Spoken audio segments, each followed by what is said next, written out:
It's spring, and there's nowhere more appropriate to be in spring in a greenhouse with all these wonderful things growing all around me. Now, this particular greenhouse happens to be at Giamarese Farms, which is located on Fresh Ponds Road in East Brunswick.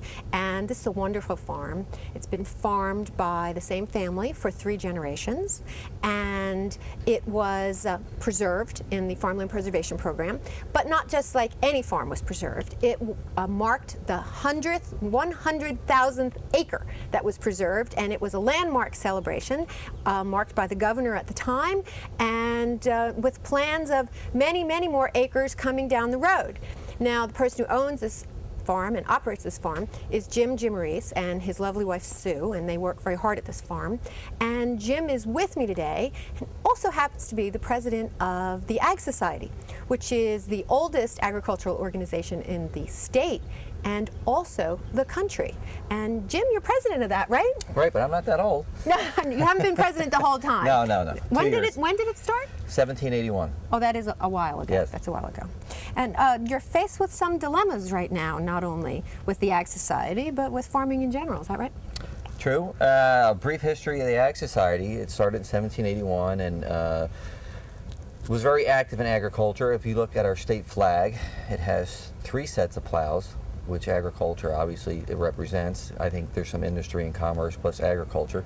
We are still the garden state. Right, and you know, farmers take pride in that. And throughout history, the Ag Society was instrumental in launching new things or getting things going. And one of them was Cook College in the 1860s.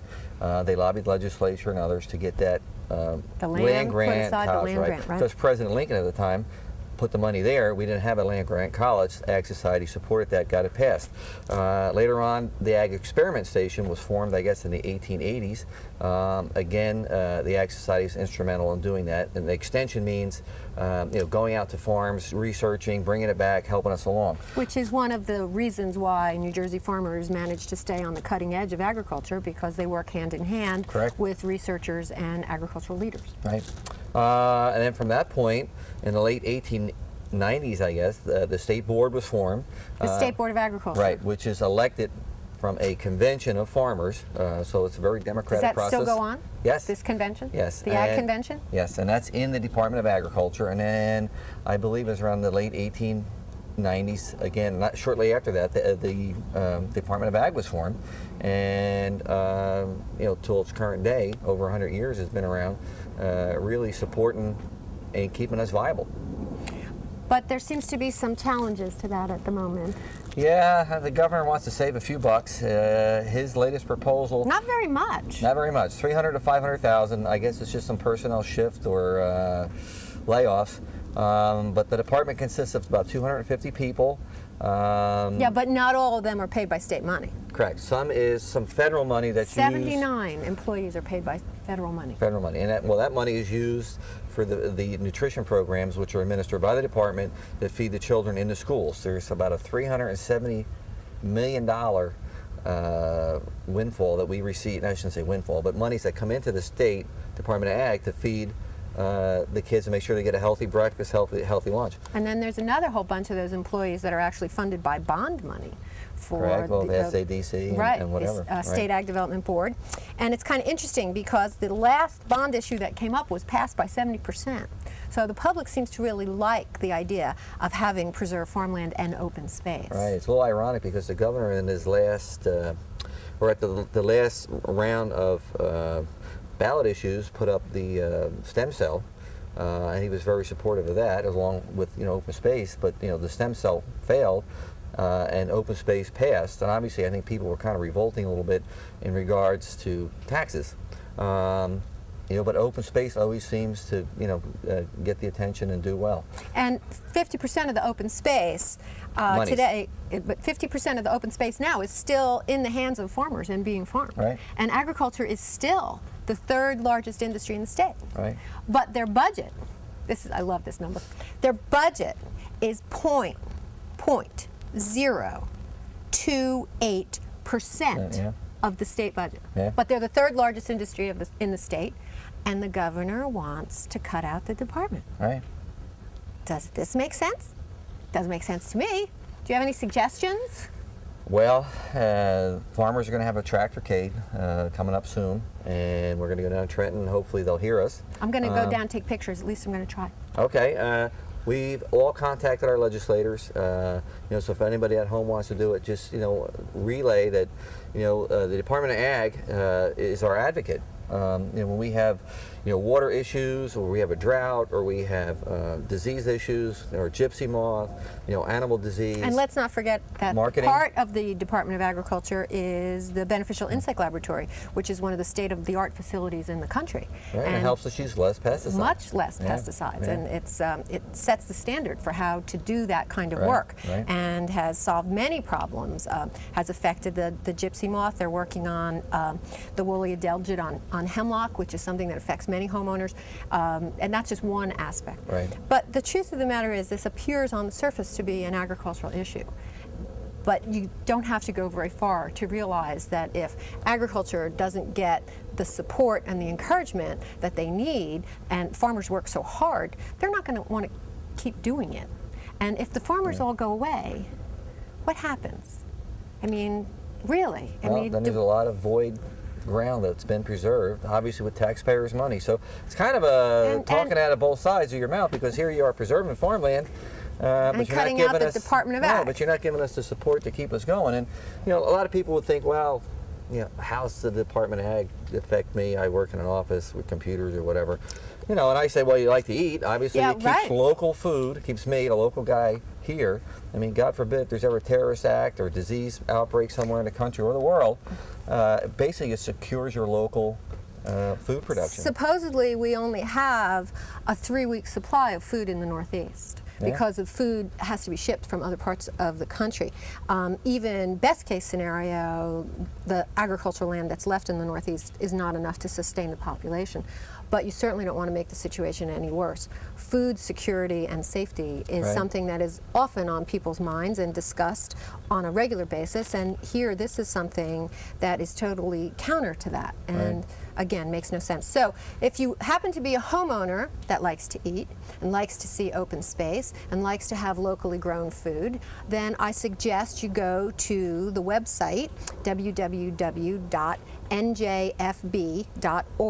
That is the website for New Jersey Farm Bureau, and there's all kinds of information there as to how you can contact your legislators to be supportive of keeping the Department of Agriculture intact, supporting New Jersey agriculture, supporting open space, and supporting the lifestyle that New Jersey residents have the right to have. Okay, so now that we have the political issues under control, what's growing around here?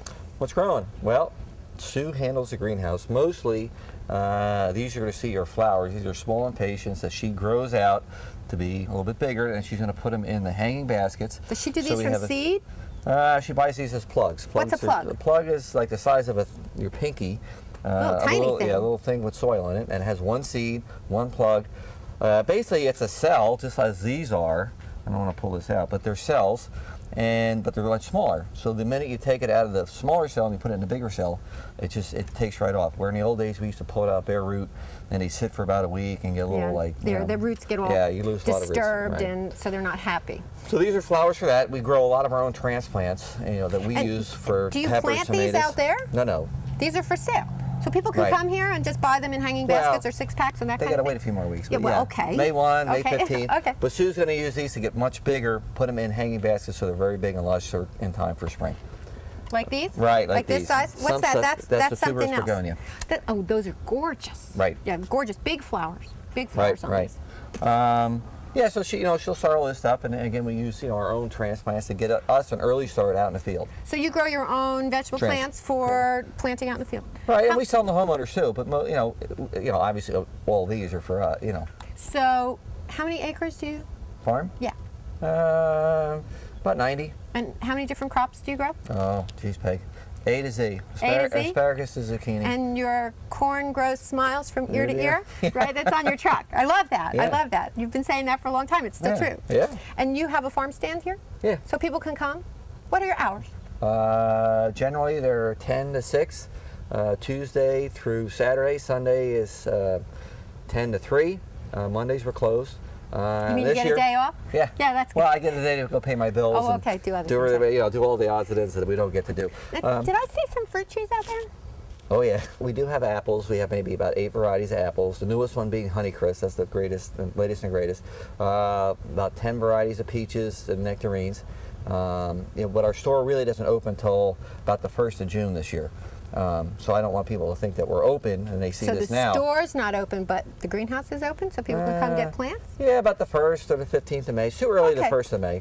So, when it's warm enough outside. Yeah, I think it'll get frosted, when so it's you warm gotta enough outside, Then come on down? Yeah. Where are you?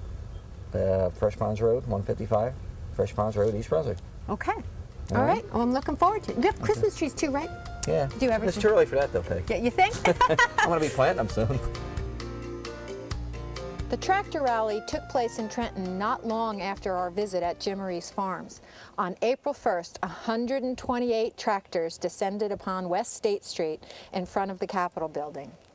It was an amazing sight. It was orderly, it was organized, it was respectful, but it was also determined. People came with horses, with goats, with chickens, even a couple of pigs, and they were adamant in their fight and their perseverance to protect the New Jersey Department of Agriculture. Here's a few pictures so that you can get the feel of what went on in a day that history was made.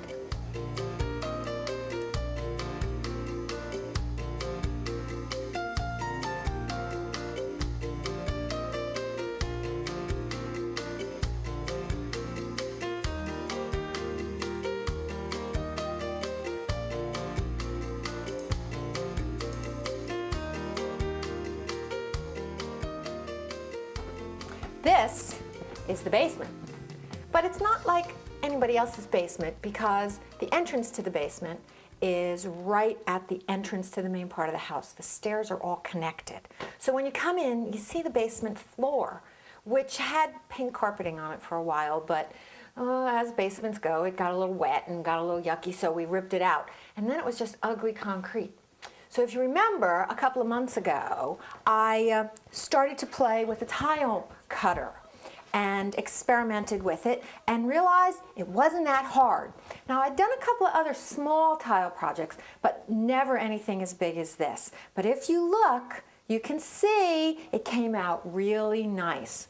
Now, the thing about doing this tile is you have to get the knack of the tile cutter, but it's really detail-oriented work. Go slowly. Kind of plan it out as best you can, but even as generals say with war, you best laid plans, and then once the war gets started, things change. So you may think you've got it right, so you have to kind of go slowly.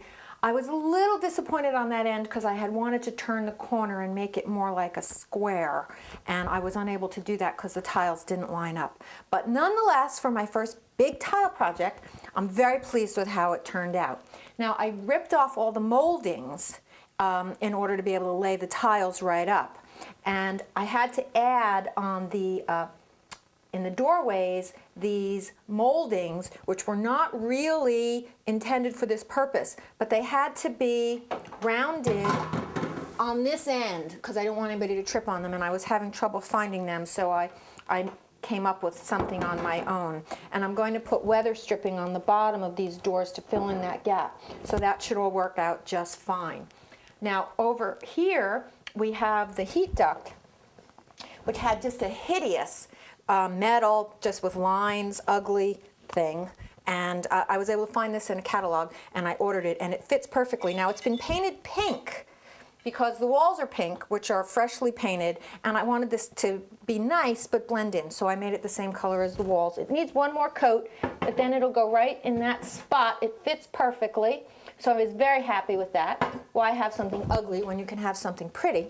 And now I'm working on the moldings.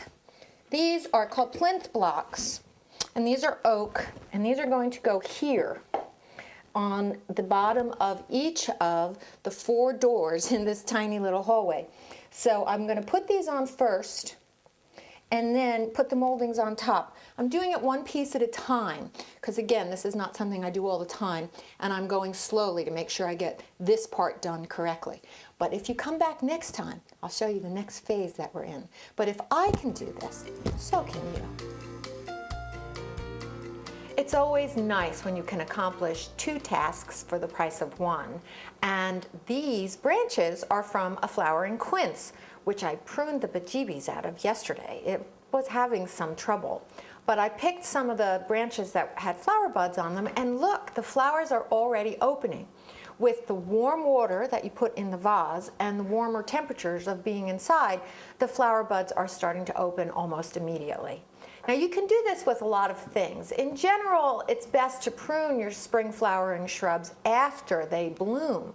But sometimes when severe pruning is necessary, it's nice to prune them early, and that way when the new growth comes out, they will fill in the back, way in the center where they probably need it the most. So if you have to do that for whatever reason, and you can do it with your flowering quince or your forsythia or your weigelia, and there's quite a few others you can do it with as well. If you choose to do that, you might as well bring the branches inside and get a little bit of a burst of spring a bit early. But I'm going to take you outside and show you that poor bush. This is a pile of branches that I removed from the flowering quince. In fact, there was another pile that was this big that already went to the compost pile.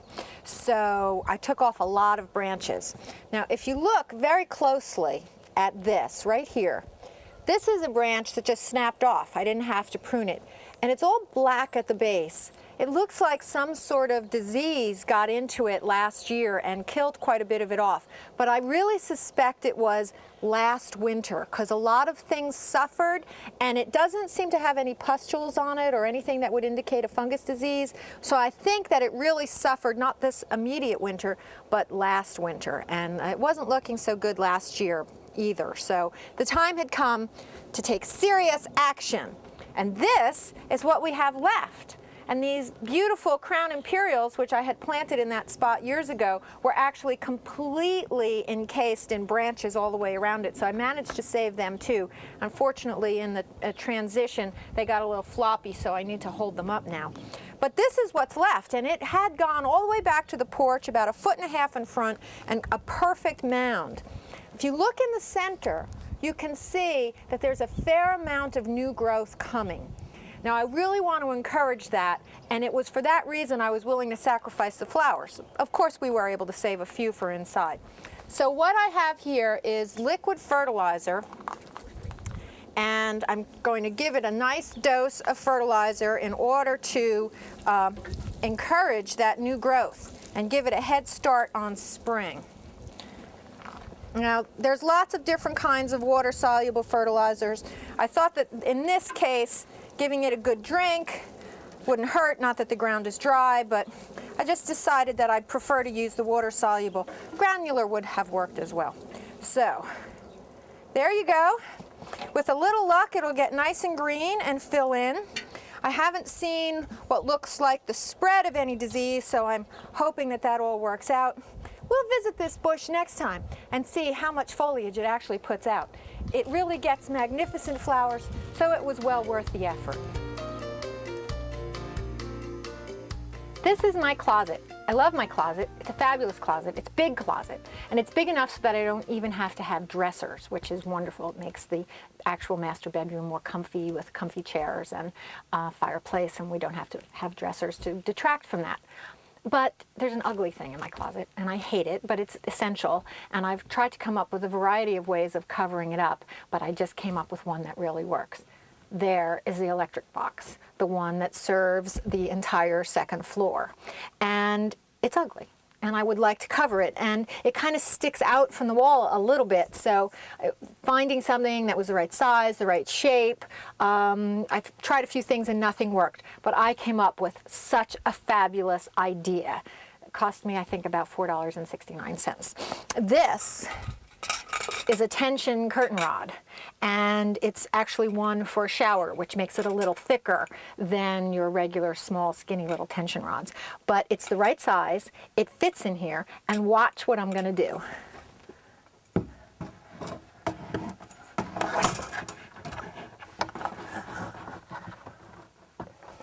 So it's up there, and I'm going to fill it with my scarves that will then cover the ugliness. But if we ever actually really need to do any work in the electric box, then we simply pull down the tension rod and it's free and clear and totally accessible. So let me show you what it looks like. And that way I even get to pick out all my scarves and see them.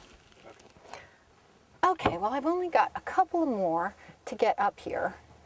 This one was a new one for Christmas. I love this one, this purple one. And this one we'll put over here with the other woolly ones. And that does it. How pretty is that? I can see them all, and it covers that hideous thing, and $4.69. I love it. There's something that happens to everybody once in a while. It's not a good thing, and I think we all kind of want to kick ourselves when it happens, but this sweater used to fit me. It's wool, and it made it into the washer by mistake, came out of the dryer a little too small. Many times over the years you can moan and groan and wish that you had caught it before it happened, but I have an idea to at least recycle them. I have another one here, and now my friends collect them for me and give them to me. And this was a little button down that, here's the front, I've already used the sleeves, but one of the things is that it becomes very thick, becomes almost felt-like and very warm, and you can cut them up without them ever fraying. So I have decided to make a quilt out of the squares. So this sweater was a very nice, thick, warm black sweater that had a white stripe on the front and back of the sweater. So we tried to make sure that we cut the squares out to capitalize on that. This is what I use. It's just a little, any kind of a template will work. This is easy to hold in place like this and to trace around. I use a felt tip pen, a very fine tip pen so that you can see it. And even black on black shows because it kind of disturbs the nap of the fabric, so then you can cut them out. Make sure you use a very sharp scissors. But then the idea is you can put them together and you stitch them together. I've seen it done with a satin ribbon, but I kind of like the idea of using a yarn material to sew them together, and that way it kind of is more consistent with the feel of the fabric, and I think the thickness of the yarn will help to cover the edges. I'm going to use a simple, just a simple stitch over the top, an overcast type stitch to sew them together, and I'll probably use more of the yarn to make fringes around the edges, or maybe I'll just overcast around the edges too. But you can see I have a wide variety of colors, and this will make either a lovely gift. I haven't decided if we're going to keep it or not, but it will make a really warm blanket and make you feel a whole lot better about every time you do this. So next time at Home with Peggy, you'll see the finished product.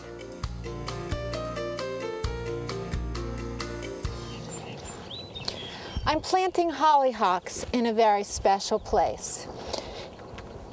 My wonderful dog, Holly, passed away a few weeks ago.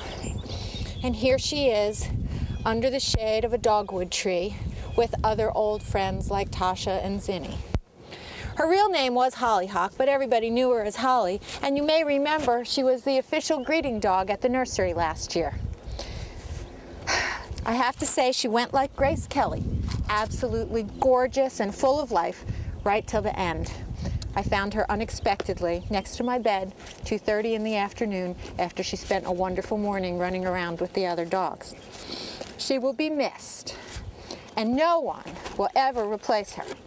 But that's not to say you can't have new joy in your life. And I couldn't stand it, so it took me a few days, and we found Willow! Willow! Come on! Here she comes, the newest addition to Blooming Acres. Willow, a combination between many dogs, but full of joy and life, and adds much happiness to us at Blooming Acres. Come here, Willow. Good girl. So, you never know who's going to turn up here at the farm.